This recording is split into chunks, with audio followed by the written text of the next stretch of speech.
ನಮಸ್ಕಾರ ವೀಕ್ಷಕರೇ, ವಿವಾ ನ್ಯೂಸ್ಗೆ ಸ್ವಾಗತ. ಇದು ಸುದ್ದಿಗಳ ಡಬ್ಬಿ. 5 ವರ್ಷ ನಾನೇ ಮುಖ್ಯಮಂತ್ರಿ ಎಂಬ ಸಿದ್ದರಾಮಯ್ಯ ಹೇಳಿಕೆಗೆ ಪ್ರತಿಕ್ರಿಯಿಸಿದ ಡಿಕೆ ಶಿವಕುಮಾರ್, ನನಗೆ ಬೇರೆ ದಾರಿ ಇಲ್ಲ, ನಾನು ಬೆಂಬಲ ನೀಡಲೇಬೇಕು ಮತ್ತು ಕಾಂಗ್ರೆಸ್ ಹೈಕಮಾಂಡ್ನ ನಿರ್ದೇಶನಗಳನ್ನು ಪಾಲಿಸುವುದಾಗಿ ಹೇಳಿದರು.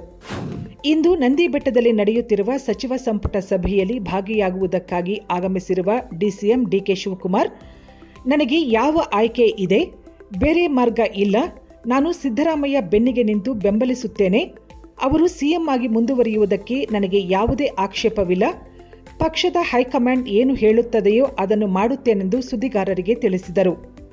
ಪಕ್ಷದ ಶಿಸ್ತು ಮುಖ್ಯ ಎಂದು ಸ್ಪಷ್ಟಪಡಿಸಿದ ರಾಜ್ಯ ಕಾಂಗ್ರೆಸ್ ಅಧ್ಯಕ್ಷರು ಆಗಿರುವ ಡಿಕೆ ಶಿವಕುಮಾರ್, ತಮ್ಮನ್ನು ಸಿಎಂ ಮಾಡುವಂತೆ ನಾನು ಯಾರನ್ನೂ ಕೇಳಿಲ್ಲ ಮತ್ತು ನಾಯಕತ್ವ ಬದಲಾವಣೆಯ ವಿಷಯದ ಬಗ್ಗೆ ಸಾರ್ವಜನಿಕ ಹೇಳಿಕೆ ನೀಡುವ ನಾಯಕರಿಗೆ ನೋಟಿಸ್ ನೀಡಲಾಗುವುದೆಂದು ಎಚ್ಚರಿಸಿದರು.